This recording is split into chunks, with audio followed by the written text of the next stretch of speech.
All right, so lecture 23, we're talking about combinational logic circuits. In the technology news of the day, I saw this wonderful article on Tech Review about a delightful solution to the robotics problem. People have used Arduino to program robots, but if you want to have a really serious computing situation, you don't just have a little Arduino thing, you need to have a real computer there. So how do you compress a computer down to be big enough to be able to, small enough to be able to be on a localized robot? And people have tried, and some Google engineers created this wonderful Android brain, which is using all of the Android circuitry to do most of the simple computing stuff. Using the Android sensors, like the GPS and the camera and some other things, the sound and microphone and all that stuff, locally. And here's the best part, because it's a GPS phone, because it's a normal phone, you've got the cloud behind it. So any heavy lifting in terms of image processing or something can be done by the cloud. Really very clever, and you may see a whole new slew of folks. I totally bless, even though I'm an Apple guy, I totally bless the Android space as a kind of do-it-yourself thing for that space. I love that. And I wish Apple would be more open to that kind of thing for Apple devices. Okay, so in review, we talked about state elements. And specifically, we saw that there were state elements and combinational logic elements. The state elements we looked at last time, and a lot of that was about timing, right? We saw they were used to build memories. D flip-flops were the core of any register. The clock was what drove those things. If you had a lot of them in a row and you had a lot of these delays, like a T adder and a T shifter and a T other stuff, you might actually pipeline those. We'll see that a little bit more in this class. That's not the last time you're going to see pipelining. And at the end, we talked about finite state machines as being a great and really efficient way of encoding a way to have kind of a brain. You know, this is, I've taken a coin mode. Now I've taken 5 cents, but I haven't taken a full yet dollar, so I don't release the soda. That's the kind of idea of a finite state machine. We saw the particular example of counting 3 ones in a row, and not 4. If it gets to 4, it resets. It has to have another 3. So it sees 3 and resets it. We saw that example. So if we have a truth table, you're going to see a connection between finite state machines and combinational logic and truth tables at the end. In fact, your last slide, you'll see this wonderful picture that shows the 3. So truth tables, you can see, as being important when we're talking about combinational logic. Today is about combinational logic, so none of the issues of that state, none of the issues of the timing really come in here. We're not going to talk about timing anymore in this lecture. Let's just talk about just pure logic. This is just the fun part. This is the part that's totally digital. I'm going to make a box called F, 4 inputs, A, B, C, and D, has 1 output, Y. And this is kind of the generic output, right? This is the generic output. Whatever that particular F has is what I have here. So as an example, an AND, if F were a 4-input AND gate, what would the right column look like? Give me some love. People who don't usually talk in the back here, give me some love. Yeah. All zeros, and then the F1111 would be a 1. Correct. How about if F were a 4-input OR gate? Give me some. Someone normally doesn't talk. All 1s except for 0 up top. Exactly. And you can imagine other interesting 4-input gates. So I'm going to ask you a question. How many different Fs can I have? I go to Radio Shack and I buy the and is a particular sequence of these guys. So I go to Radio Shack and they give me the and that's 1 F. That's F sub 1. And I go buy the or, and that's F sub 2. That's another pattern. How many different Fs could Radio Shack sell that are 4-input, 1-output boxes? 2 to the... I count 2 to the 4. Is that right? Is and or just one of the 16s? What do you guys think? 2 to the 2 to the 4. 2 to the 16. Does that sound right? 65,000? 64K? Yeah. Take a look at this F. And everyone, when you're reading a smiley for the first time, they told you, turn your head 90 degrees and look at the smiley, right? Everyone look at this F series and turn to the left. That is a 16-bit value, right? And each particular one of those is a signature for a particular F. And so that maybe is 2 to the 16. Isn't that cool? Kind of neat way to think about this. So here's one of the most important ones we're going to see. This guy is called an XOR. And actually, I think this is an XNOR. Isn't that right? This is an XOR. Oh, no, this is an XOR. This is an XOR which says one or the other, but not both. And this is really important. And one of the reasons it's important is its really cool property, which is if I look at only A, I think I did this before. How does A relate to Y? If I set A to 0, how does B relate to Y? I mean, I'll do it again. What's it do? Pass through, right? Buffer, identity, okay? What if A is 1? How does B relate to Y? It's an inverter. You know what we called XOR? A conditional inverter. Because when I don't want it to invert, it just passes it through. When I want it to invert, I set A to 1 and it flips it. Isn't that kind of cool? So it's like thinking of that inverter triangle guy as having a third input here that says, do you invert or not? And if you invert it, the little circle comes at the end, meaning it's an inverter. Otherwise, it passes it right through. Isn't that kind of neat? Right? B and Y are the same, or B and Y are different, depending on what A is. Okay? So those are two important things.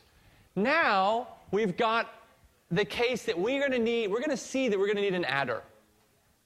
We're going to, you know, at some point, you know, we have to have circuitry to implement add, register, register, register. So we're going to need an adder. And let's start small. A 1-bit adder is nice, but let's think about a 2-bit adder. So here's a 2-bit adder, and here's the truth table.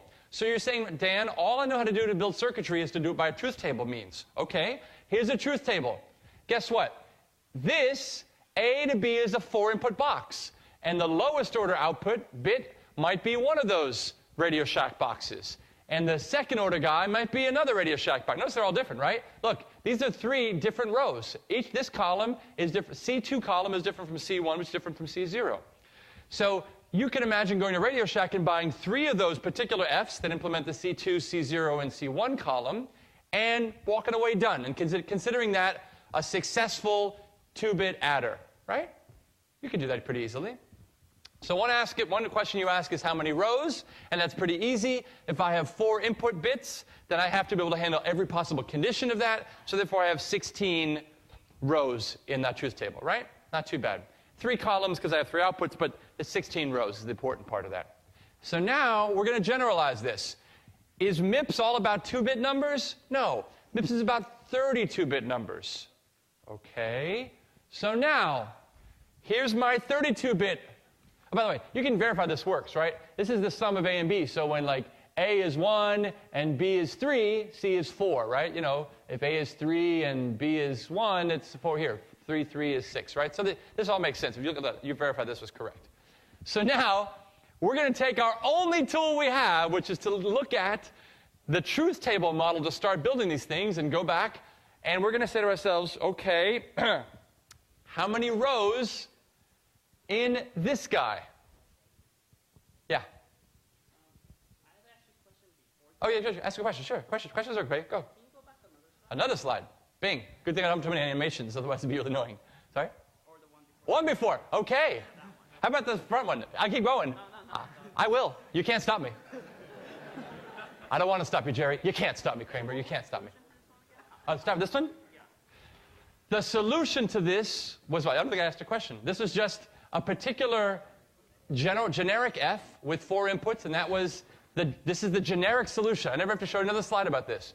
The particular signature is whatever particular Radio Shack box I buy. If it's all zeros and a 1, then it's an AND box. If it's a 0 and all 1s, it's an OR box. It could be ignore A and just be a 3-input AND box, in which case it would ignore A and it would be the same value ignoring, you know, the top 8 would be the same as the bottom 8. There wasn't a question here. It was just more of a general talk. Okay, so the open question is still how many rows on this truth table to do our generic 2 input, each input has 32 bits wide on my line, adder. Unsigned adder. Rohan, go. 2 to the 64. That sounds right. For each of the columns of C. I mean, that's them are rows, and now I have to have a different 2 to the 64 signature for each of those columns. So 2 to the 64 is the answer. Who feels like writing down those 2 to the 64 different entries? Who thinks that's the right way to go about thinking about adders? No hands. That's good. No hands is the right answer. Good job. So let me now show you another really important example, and then maybe we'll talk about how to do a generic adder by the end. In fact, I know we will. Okay. Here is a 3-input majority circuit. And you may have never seen this table before, but this is a really useful table. And essentially, you know that San Francisco is coming up with a vote for their mayor, and they're having this special way they do election preferential voting. You should read about it. It's kind of neat. It's politics right across the bay. You're supposed to vote and rank order your candidates, and this is complicated. They're using the word algorithm and news. I love it. And they say, and they use an algorithm. I'm like, yay, algorithms. They talk. You know, I love influencing the public with computer science ideas. That's good stuff. So this is a majority circuit in which you basically are having three of you. Who's ever played this game where you want to choose among three of you, and you go like rock, ones, twice, three, shoot. You either put a 1 or a 0, and then whoever happens to be the odd person out doesn't, gets chosen to go downstairs to get the, the pizza you ordered or something. So look at this. This is the majority, right? If all of them are zeros, it's 0. If the 1's an outlier, then the 0 is the majority and 0 wins. If 2 out of the 3 are 1s, then a 1 wins. It's kind of cool, right? It's a majority circuit. You can imagine that. And that's very useful in cases. We're going to see why this is useful. But that's another truth table. That's one of the 2 to the 8 possible 3 input, 1 output boxes you might buy at Radio Shack. But it's important. We're going to see a little later. These are the classic 3. These are the 3 you can build anything out of. Okay? I even told you that you can build and, or, and not out of a NAND. Who did that? Who decided to go back and play with that? 1, 2, okay, 3. Good. Get some points to these guys. That was good. Good for you. Good for you. More of you should do this kind of things that I throw out there as fun puzzles. So here's an and, or, and a not. Some of you saw how to build those out of a NAND gate. This is the fundamental building blocks. And you've all seen this probably before, but you might not have seen the particular schematics. When I was going through this stuff, I would always confuse and or. I would never remember whether it's a square edge or a round edge. So I decided to have a mnemonic, which was this. And once I had this mnemonic, I never forgot it the rest of my life. How about that? So that's a little gift from me and me only, so you don't forget this. Another cool thing is that and is Dan rotate left. Remember the one that you rotate left and the D goes around with the thing and the bit that falls off the end and runs around the back? Okay, so that's and is Dan rotate left. Okay. These are also useful thank you so much, as supplementary. Let me grab that from you. Perfect, okay. As I do this, excellent. Okay, XOR, NAND, and NOR, which are, XOR I've shown you before, but that's the drawing for XOR. It's an OR with the little guy in the front. Okay, it's kind of neat. And you're not supposed to draw the line through. See that? It's very cleverly drawn. You don't draw this line through that. It's supposed to kind of buffer in front of it, which is nice. Here's NAND and here's NOR. Remember, the little circle at the end means you just invert the output. And if you look, this is actually exactly an AND with everything just inverted, switched. So that's why we call it a NAND, not AND, and not OR. Okay, questions about so far? So far, nothing brain-busting, right? Okay. This is a 3... Sometimes when you extend 2 input gates to n inputs, it's seamless. Like an n input AND is, look, it's only 1 if all of them. All right, that's easy. But some are a little bit more complicated. So here's an n input XOR. And here's how we think of it. An XOR, by the way, if you look back at the XOR here, XOR is really a 1 only when the number of 1s there is odd. Notice the number of 1s here is 0. Here it's 2, so I don't count it. It's really counting whether the number of 1s is an odd number. So, but if I didn't tell you that, then you wouldn't necessarily know what an XOR was, right? Because XOR I usually say is one or the other, but not both. But what does it mean for XOR of 3 inputs? And here, in general, the way you extend XOR to be n inputs is you only output a 1 for XOR if and only if the number of 1s that you saw is an odd number, same as the 2 input guy. So that's how that extends to n inputs. See, 1, 1, and 1 for the 1 guy, and then only when it's 3 do you get a 1 again. Otherwise, it's a 0. Okay? So that's an n input XOR, and now you can extend it to a 6 input XOR, and now it just makes sense. You do that. Another way to think about this, by the way, this is another cool thing. Shh. An XOR, another word for XOR in combinatorial game theory is called the nim sum. Another way to think about it is you add this up, and you don't carry. And if you add something up and don't carry, what's the lowest bit? Well, that's a 1 only if the number of 1s is a 1. So this is 3, right? What's 3 in binary? 1, 1. What's the lowest bit? 1. Therefore, XOR is 1. So another way to think of XOR is you just do a normal add of all those 1s, and then look at the 1s bit at the sum of that non-carrying sum. And you say, if that 1s bit is a 0, therefore it's an even number. Even number of 1s you saw before. Otherwise, it's an odd number, and therefore it's a 1. Okay, that's XOR for multiple inputs.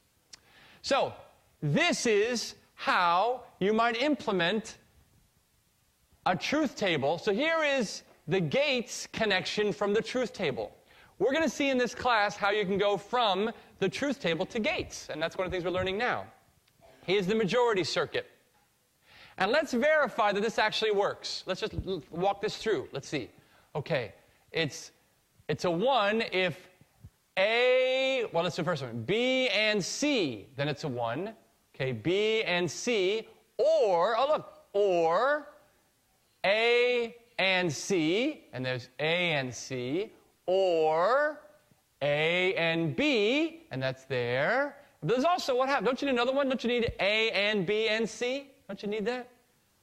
Well, it turns out you don't need that term because you've covered all the cases already. Anytime A and B and C are true, then it has to be true that one of A and B or B and C or A and C. Actually, all of them. All these guys will fire. But you don't need any more than this, which is really cool. So here's another way to think about this. This is the truth table that came out of the finite state machine that we built on Friday to count the 3 ones. Remember there was a 1 here? And that was the only time that your output was when you were in the second state. You were counting S2. S2 told you that you had seen 2 ones before. And only when you saw another 1 do you go back and output a 1. This is the output as a function of these guys. Look at this. It only outputs a 1 when PS sub 1, the higher bit, is a 1. PS sub 0, the lower bit, is a 0. So you've put a little inverter in there, and watch what happens. Input is a 1, and basically I want to see 1, 0 of 1, and the 1, 0 of 1, this inverter becomes 1, 1, 1. Therefore, it's only true when I see 1, 1, 1. And AND means they all have to be true. So by inverting the bits that are not the case, I have this really pretty pattern where I basically have, give me a bit pattern, 101. Well, then I say 1. Whenever you said, I put an inverter there, and I put all that in an AND gate, and now I get something that only goes high when the exact bit pattern is present on those input bits. 1, 0, 1, the 1 becomes a 1, 1, 1, and therefore only that guy is only going to trigger high when all of those are true. Therefore, only that signature is going to be the case. Isn't that nice? So if you want to write a code, so I've taught you now, if you ever want to have a circuit that goes high when an exact bit pattern is true, just flip all the guys that are zeros and pass with these little mini inverter guys, pass it into an AND gate that'll only register high when that exact bit pattern is the case. Isn't that kind of neat? Okay. So, by the way, you can also push this little inverter guy up into the input, and that's kind of the standard way people write this. So you see this little bubble guy at the input, it means only invert this one signal. You see the output, you mean invert everybody, right? Invert the output of the whole thing. So let me introduce you to a historical figure in computing engineering, George Boole. There's a nice picture from Wikipedia, 19th century mathematician. He developed a language for talking in this binary way, and we called it Boolean algebra. It was an algebraic system, a delightful, fully complete, robust. He's a mathematician, so it's a complete mathematical system, essentially, if your numbers were only 0 and 1.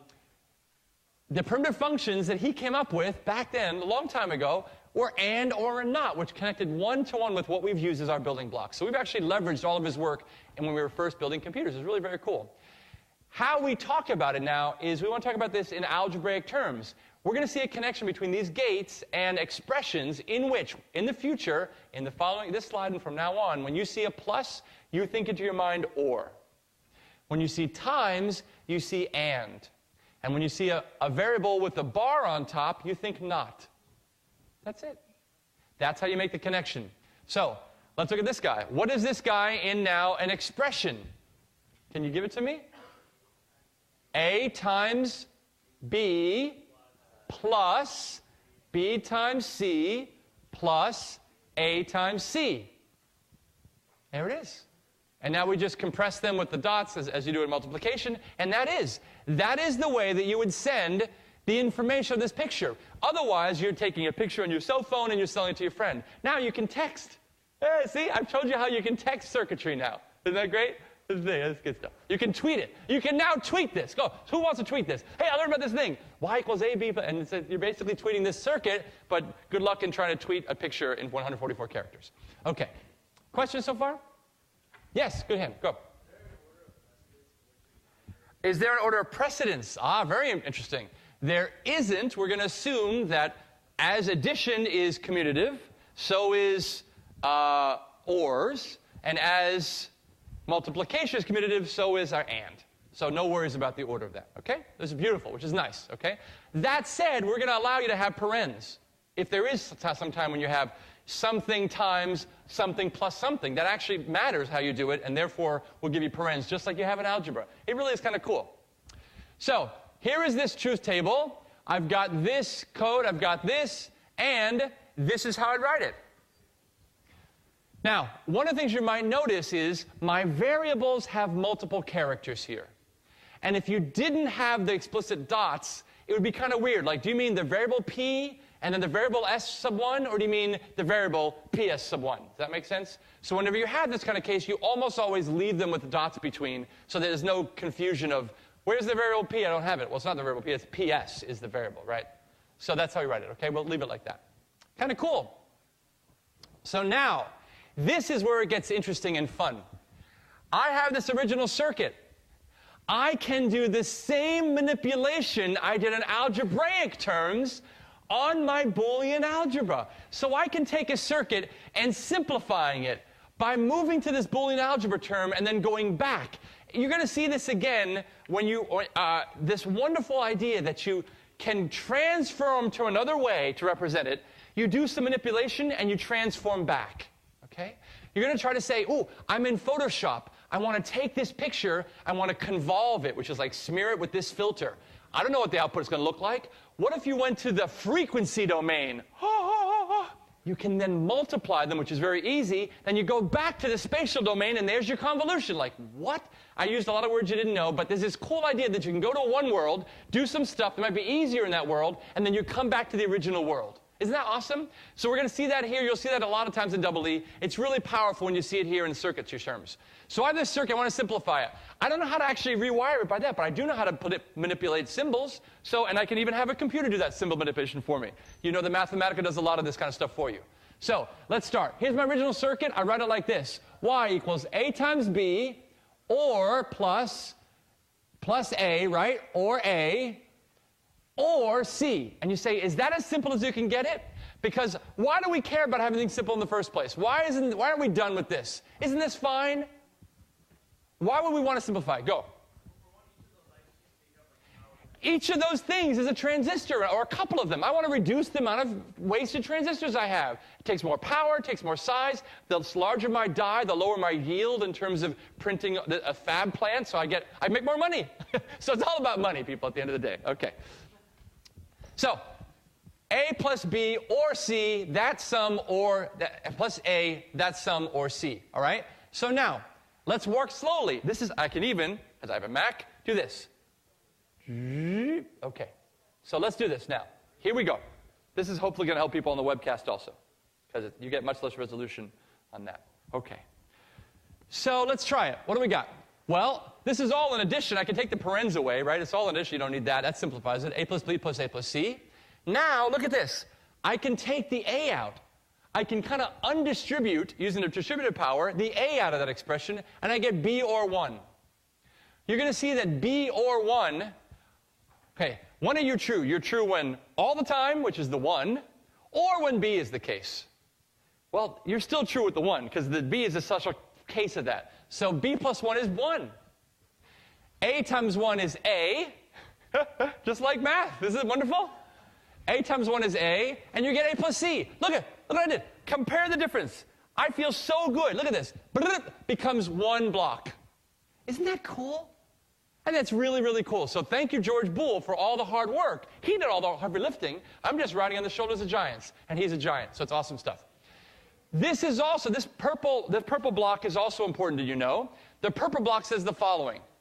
It says, if I need to find out if two circuits are the same and they're really complex, that's hard to do. But what if I simplified them both to the simplest terms? A lot easier to do. Okay? And it might be the case that even in simplest terms, they're a little bit the same but a little bit different. But it's easy to compare the two things that are simpler than the complex guys, right? Okay. So this is the slide of the laws of Boolean algebra. How many of these don't make sense already? This is the beauty of connecting this with mathematics. Ready? X plus 1, well, X plus 0 is X. That we knew already. You didn't probably know, you also know that x times 1 is x. You probably didn't know that x times 0, oh, actually you knew this one. These two you knew. You didn't know this one, right? This is one that's new to Boolean algebra. Look at this, right? X plus 1 equals 1 means that x better be 1. Not the case. X could be 1 or 0. It's still 1 in this Boolean set. We just saw that before in that example before, right? X plus not x is 1. So if I'm like, let's see, I'll let you come in my house if you're either human or not human. Guess what? You're coming to my house. Okay? How about you can only eat pizza if you're human and you're not human. That's impossible. So that's a 0, right? Okay? Now this one always gets people, so I actually did this. These are my notes, and people, I would probably guess you would pronounce it incorrectly, so? Idempotent. So now, that's the official dictionary.com. Let's do it a couple times. If you download this slide, you get it for free also. Ready? Idempotent. It's not idempotent, right? It's idempotent, right? Idempotent. Idempotent, okay? Pretty cool stuff. And this is not, this doesn't make any sense for normal number algebra, but it makes sense in Boolean sense. 1 and 1. Variable x and x. It's just talking about x. It doesn't complicate it anymore to add it. How about, oh, you can come in if you're a human or if you're a human. Come in if you're a human. It's the same kind of thing, right? Commutativity is the same as normal math. Associative is the same as normal math. Distribution is the same as normal math, okay? This one is a little bit, basically uses another term in here. So this is really x plus y times x plus z. That gives you 4 terms. Remember the FOIL method, first output, or this? If you boil it down, the x's cancel. X times x becomes x. So this is a little bit of a couple of things together. There's 2 uniting theorems, and this may be the most important thing of all. This is the coolest one. This is called De Morgan's law. Again, standing on the shoulders of giants, De Morgan is a giant of the field. The De Morgan's law tells you if you've got a not and you've got an or, how you can make an and. It's so cool. Here's how you make an and. If you have a not and an or, how to make an and. It's really cool. So here's how I think of De Morgan's law. And by the way, if you have a not and an or, how you can make an and. If you have a not and an and, you can make an or, back and forth. It's a duality. It's this beautiful duality that you're going to see. Okay? I haven't talked about duality yet, but I have this great idea. In the world, there's usually 2 things. Right? There's good and evil. There's 0 and 1. There is and or, right? There is time and frequency. There are lots of things you're going to see. And in this De Morgan's law, it lets you convert from one side to the other. It's this beautiful thing. So you can not from one side to the other. You can also not your way from an and to an or. And that's this cool, powerful De Morgan thing. So here's how I think of it. This bar that you draw across which says, that bar, by the way, this expression on the left, the bottom left, I'm talking about for those in the webcast, this guy here, as I point to the screen with the clicker, that doesn't help people on the web. So this bottom expression, okay, this is a NOR gate, right? It's saying x, sorry, that's a NAND gate, I'm sorry. That's a NAND gate. That says x and y, not the whole thing. That's a NAND gate. And I think about the following. What if I take the not and distribute it over to all terms? The x, the y, and the operator. If I negate, isn't this cool? See, if I negate the x, you get not x. Negate the y, you get not y. If I negate the and, you get an or. Isn't that cool? So that's a way to think about this connection between and or and the beautiful duality thing. So that's called De Morgan's law, powerful stuff. So we're going to ask you to memorize those things. We're going to ask you to give, well, you have a cheat sheet on your exam. So we're going to ask you at the very least to have it on your cheat sheet as I ask you to simplify an expression to a simpler terms. So here's this guy. A times B or A or C. You'd write down, as you would kind of a proof in geometry, that I can pull the A out, and that's distribution. That's also the identity law that lets me pull the A out of that guy. B plus 1 is the law of 1, simplifies this guy, and identity is the A times 1 is A. So you'd write these things on the right, and you would simplify it as you see on the left. It's pretty cool. It's pretty powerful that you can get to this stage to do that. And I think I'm almost at the clickers time, so I should get this guy ready. We went a little faster than I thought we would for this lecture. So any questions before I go to the clicker is up? One more thing before I go to clicker. Okay. So this slide talks about canonical forms. You say, what do you mean canonical forms? There's an idea of being able to take a truth table and make an expression. And then later I can try to bubble it down to the most canonical form. So we start with the sum of products. Canonical means like the one way you represent it that's shared among everybody. So here I have these 4 terms. 4 guys that made my y. And remember, just like before, here's the signature. And whenever I want to write down what this is, I put a not in front of the guys that were zeros. So this is A, B, C, A, N, B, and C. And this is A, N, B, and not C, like we saw before. You put a not in front of all the guys that are zeros. And if I said, what's that truth table in an expression in Boolean algebra, you basically say, it's this case, or it's that case, or it's that case, or it's this case. Each of those cases is an and of those 3 terms, with maybe a not applied here and there. And that's what you get. You normally are not going to get the simplest form doing this. Okay? You're normally not going to get that, in very rare cases. But that's when you're Boolean algebra massaging. And that's where you get your hands dirty. That's where you dip your hands into the juice of the Boolean algebra simplifying expression. You start massaging. You start the juice. You're now juiced up with the hands. And now you start massaging those expressions until you get the simplest form. Right? You're trying to shake out all the dead leaves and get this purest form. So here is that example. My hands dripping with Boolean algebra expressibility. And now I can say, what can I do? Oh, look, there is not a B that's constant for those 2 terms. There's 2 different arguments, so I pull that out. Basically, the first step usually is distribution. You pull out the common terms to get these guys. And now, here's the law of complementarity, which is going to say C or not C is a 1. You got to be, if you're a human or not human, you can come in. You're definitely coming in then. And so that puts a 1. Identity then simplifies it, and there's your simplifying form. Isn't that cool? Kind of cool stuff. I love this stuff. I think this is really, really fun and important because you saw the importance of being able to do this. And by the way, you can get computers to do this infinitely faster than you can. This, a big, huge term, do this, and that's all kind of things that Mathematica is built on. Yes? Question, Chris? With De Morgan's law, can X and Y, can they also be other Boolean algebra expressions? Yes. No. Each of the question was in De Morgan's law, can X and Y be Boolean expressions? The answer is 100% yes. X and Y can be itself a single bit, or it can be the convolution of an expression. You can think of that expression feeding down to one line, and that one line you can then use a Morgan's law. And so the answer is 100% yes to that. Yep.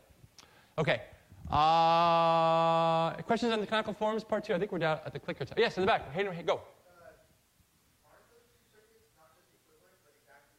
They are the same. Equivalent means the same. Oh, well, talk about efficiency. What do you know the answer? If they're the same in terms of they're the same in terms of, let's see.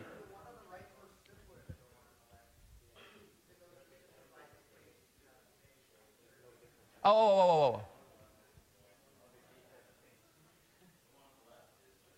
They're not the same. This guy, I need a 4-input OR gate.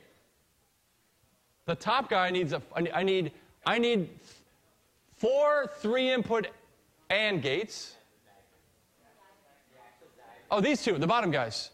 Oh, the bottoms are the same. Yeah, the bottom guy is just this bubbles moving to the bubbles.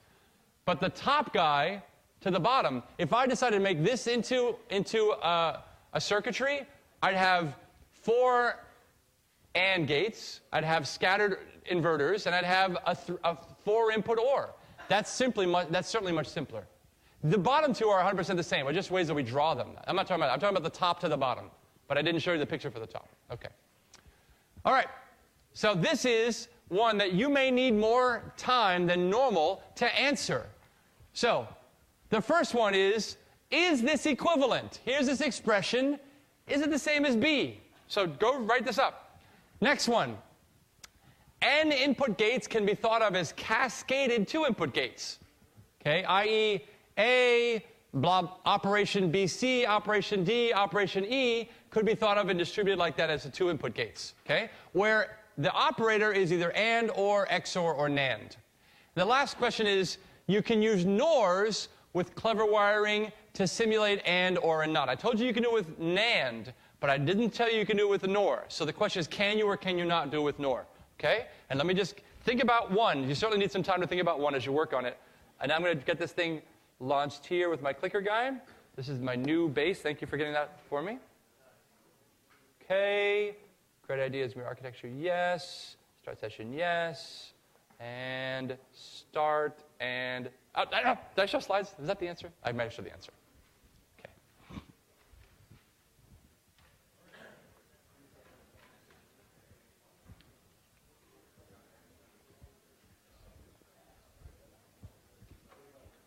Shh. This first voting time is a solo time, and then we talk to our neighbors. So let's try to keep it quiet for the first one. And look straight ahead.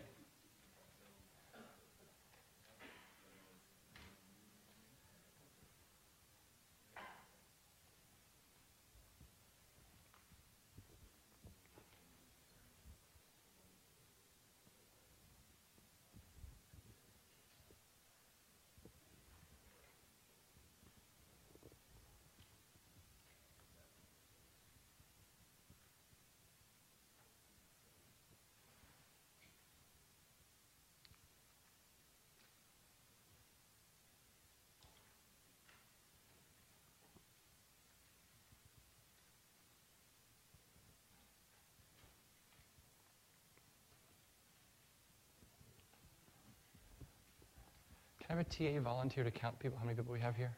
Just somebody get up and try to see. Yeah, just to count today. See how we're up to. No worry. That'll just give us a sense of clicker percentage per person here, and that'll be good. So. That's right. It's true, but people are very shy to do that kind of thing.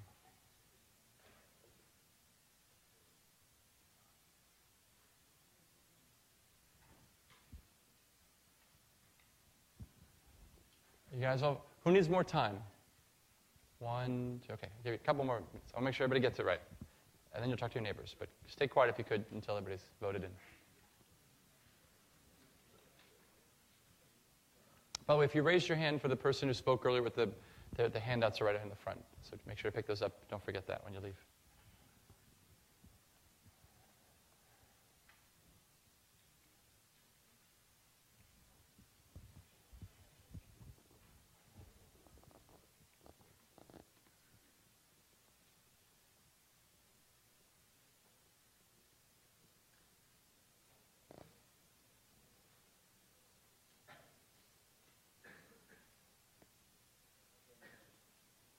Okay? All right? Maybe that's a good time. All right? Talk to your neighbors. Go.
Okay, when you're ready, vote in again with your team. Hold hands, vote together, same vote. Let's see how you did.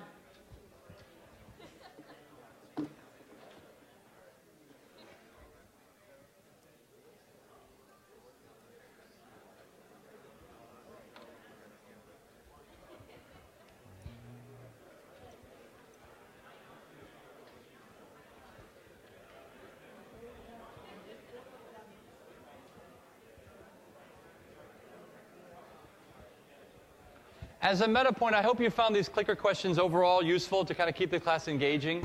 That's the reason we do them. We just try to kind of break the time up and to get you feedback. Right now, I can ask a question that would be on the midterm, and I can just see whether you get that right or not. So that's a useful thing as well.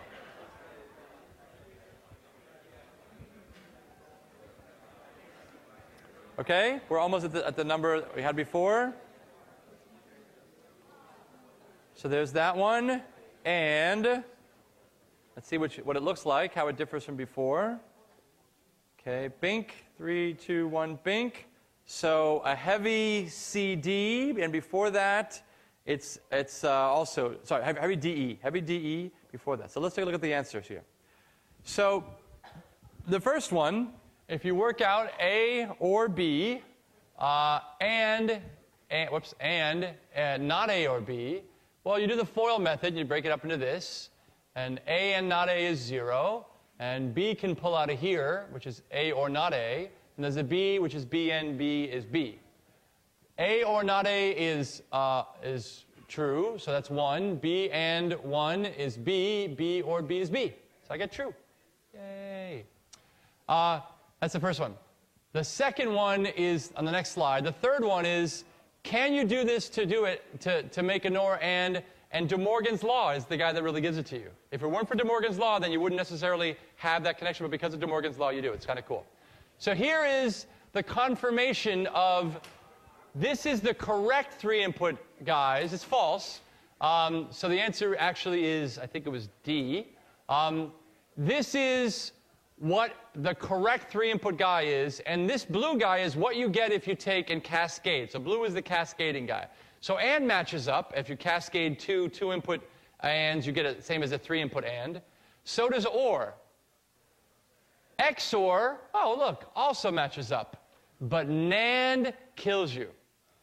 So NAND is the guy that you can't cascade, actually. It's good for you to know. If you want to cascade 2 to 3 and you want to make a 3, you can't do it with NAND. You can do it with XOR, but you cannot do it with NAND.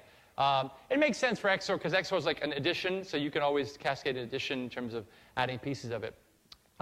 And the difference is NAND is only true in the 3-input case and only false with all 3 are 1s.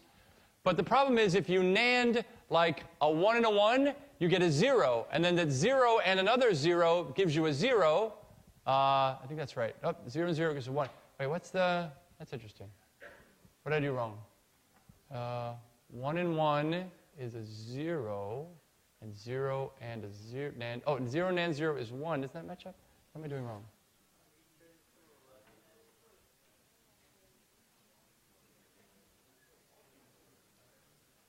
Zero NAND 0 is 1, but why shouldn't that be a 1 then? Why doesn't that match up?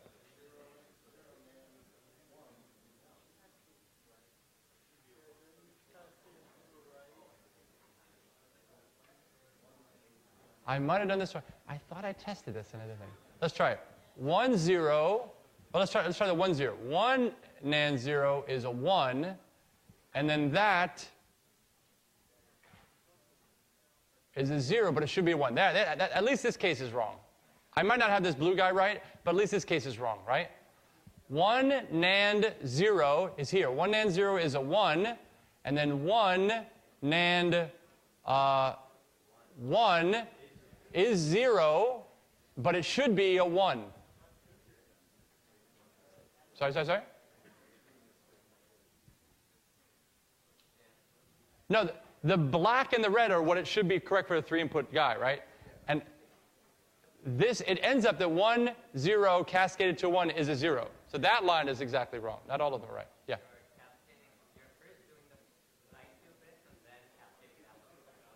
Oh, is that what it is? I'm sorry. So this blue guy is I take the right 2 first and cascade it with X. Because look, here's YZ. So I am cascading Y and Z and then adding an X. So thank you.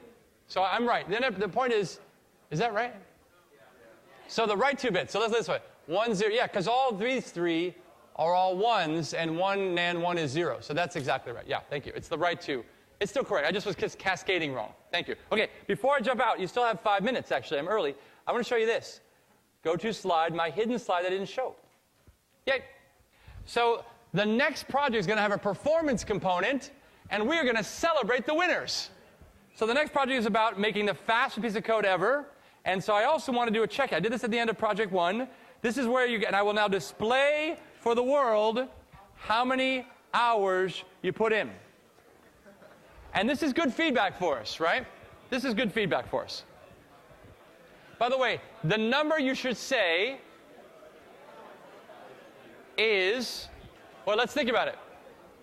You have how many contact hours a week with us? Let's think. 3 lecture, 1 discussion, 2 lab, right? That's 6. A 4-unit class is at 12 units. So you're supposed to spend no more than 6 hours outside of class every week for any 4-unit class that has 6 hours of contact hours. 6 times 2, actually it was a 2-week project, not a 4-week, right? 2-week project, 12. I'm looking for 12, and I'm getting a B-ish 12. So I'm feeling very happy this project was fair. Yes, question? Did I do it wrong? Oh, man. Okay. So the person who made my slides totally messed up. They're not very smart. That was me. But the key is, go and pretend that C, let's edit C. That was ridiculous. I don't know who's making my slides at 4 a.m., I don't know, which is when I did my slides. So don't do your slides at 4 a.m. is the summary, and let's fix that. Now, I've still, the clicking is still live, so just go and fix your thing now. Just re-vote, and it'll be fine. Don't worry. Okay. Feel free. Thank you for that. Okay. I'm going to have to fire the person making my slides here. Okay. So, project 2, we're still getting a sweet spot of B, which is right. 12 should be the right answer. And you, in theory, should be spending 6 hours no longer per week on any one of your 4-unit classes that has 6 hours of contact hours. If it's more, then you are being overworked. Or you can think about you're getting more for your dollar. That's another way to think about it. Okay. Thank you for that feedback, folks. I'll let you go a little early. And let me jump to the conclusion as you walk out. Here's the picture. Don't stand in front of my slides. That's kind of cool that you can now go from anywhere to anywhere, but I haven't yet shown you how to go from truth table to gates. Okay? So that's pretty cool. I'll leave this up as I'm closing out.